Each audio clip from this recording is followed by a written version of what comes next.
Today we look at the Shape Builder tool in Affinity. This tool allows you to take the outlines of vectors and then add or subtract them into new shapes. As always, I think the best way to understand is to see a demo. Let's see how we can use the Shape Builder tool to make some clouds. I'm here in Affinity in the Vector Studio, but the tools we look at can be added to any of the studios. Let's first make the general outline of our shape. I'll click my Vector Shape tool over here, and let's use the Ellipse tool. And let's just create some shapes for our cloud. Now my shape is filled in here. I'm just going to do outlines now. I'll remove the fill, remove the border. Let's add actually a thick black border, like so. Then I'll hold Command, make some copies. Let's just build up a cloud shape. Put another shape over here, like so. And let's do one more. Now let's use the Shape Builder tool to combine all of these into one shape. And first I'll select all my shapes. And I'll use this tool here, the Shape Builder tool. It may be the Vector Flood Fill tool on yours. If you see that, just click and hold on it and select the Shape Builder tool instead. And now what I can do is I can click and drag in my shapes, and it will join them together.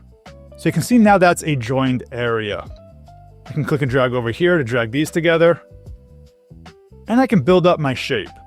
Now the reason it's adding is because up here I have it set to the Add mode. You can see the plus is selected. I can make a Subtract mode. I'll click the minus. And this will take out parts of the shape, like so. But I don't want that to happen. I'll do Command Z to undo that. I'll go back to Add mode. Now you can see I'm clicking and dragging to specify which areas I want to join. My drag method right now is freehand. I can change the method too. Let's do line. Now if I click and drag, there'll be a line that I can use to specify what I want to join. And there's also another mode, marquee. So I can click and drag, like that, and let go. And now we have our cloud shape. Now you notice in the layer stack, it all combined into one curve. If you want to preserve your original line work, you could copy it to make a backup. You could also use the other shape builder mode that actually creates a new shape from selected areas. Let me show you how that works with two circles. I'll make a circle like this. Let's make another circle. So we have two ellipses here. I'll select them. And now I'll use the shape builder tool. But I'll make sure I'm on this mode here. New shape from selected areas. Now when I make a new shape, we actually have this third result here, which is a separate shape. And I can keep my original shapes there. So that's just something to consider if you want to preserve your original line work. And then of course from here, with your new shape, you could go add a fill to it, use a gradient, and do all the normal things you do with vectors. There's certainly lots of cool designs you can make with this tool. Let me choose my ellipse tool again. Let's click and drag. Let me quickly show you one other tool in Affinity, and that's the Move Duplicate tool. With an object selected here, I'll hit the Return key, and this pop-up will appear here. And what I can do is make multiple copies of this object. I'll check Duplicate.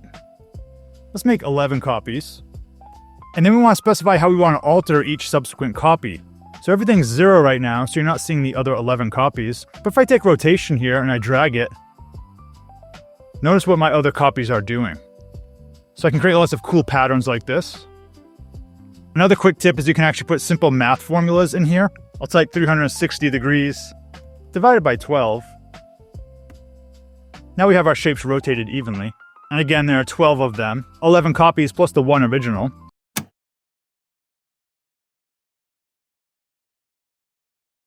So I'll press OK. Now let's go back to our shape builder. I'll select this. I'll click Shape Builder. I'll go back to freehand mode. And I'm in addition mode too. Let's zoom in. And I can click and drag and join areas. And I'll click through here.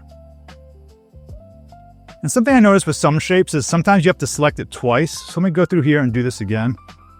Not exactly sure why this shape requires that.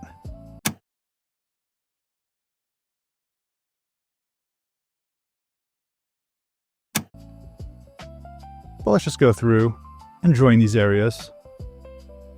And you can always create lots of cool designs with circles overlapping, shapes like that. Just join everything.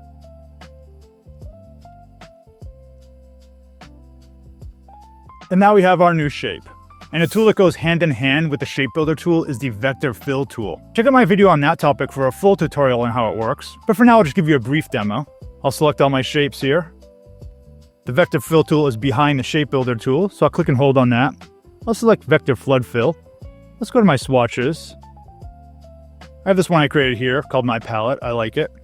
And what I'll do is I'll select my color and I'll just fill in each area. And I'll go through and I'll add the colors like so. So I'm just clicking on my palette and I'm clicking on a space here. And the vector fill tool creates a new shape in the dimensions of that space. And here we have our design. We can also use line segments with the shape builder tool. So for example, I can select my pencil tool here. Let's click this. I'll make some lines. This also works with the pen tool. So I'll select my pen tool. Let's make some straight lines here. Click and drag. I'm holding shift just to keep a straight line. And I can select all of this. Go back to my shape builder. I'll set it to subtract mode. And I can just cut off these loose ends. I'll click and drag through here. And now we have a shape like that. And once again, you could select it. Use the vector flood fill tool. And fill it in as you like. Now you may be wondering, does this work with text? And the answer is yes, but sometimes there's a bit of a trick to it. Let me put some text down here. I'll select the artistic text tool. Let's type a letter, say J. Just make it something bigger. I'll remove the fill. I'll click this dot here. And I'll give it a stroke. Let's click and drag this up here. Maybe I'll add a couple other letters. Let's say S. Let's say O. And maybe I want something like this. So I have my 3 letters here. Now if I go and select the shape builder tool, watch what happens if I select some of the areas. I'll let go. And it looks kind of strange. Some things disappear. Doesn't quite look correct. Let me undo this. I find I have better luck with text if I first convert it to curves. This will take our text and just make shapes out of it. So I'll select this. The convert to curves button is in a couple places, but one thing you can do is right click and say convert to curves. Now these are curves. And if I zoom in, you'll see that it's just nodes with points there. So Affinity doesn't know they're letters anymore. It just thinks they're points and curves. Let's select this. Now we'll go back to my shape builder. And it actually works as I expect. But let me undo this again. I do notice that sometimes strange things happen with this. For example, if I select this area here, sometimes I notice that the outer edges aren't recognized anymore. In this case, it actually seems to be working, so that's good. If you're still having trouble with this, something you may want to try is expanding the stroke. What that will do is take your lines and convert them to shapes. So right now, if you look at these shapes, notice what they look like. They're points with strokes between them. What you can do is actually convert them to shapes themselves. So if I do this, we'll select it. Once again, I'll right click, and now I'll say expand stroke. So I'll click this. And now if we look at our shapes, notice what's happened.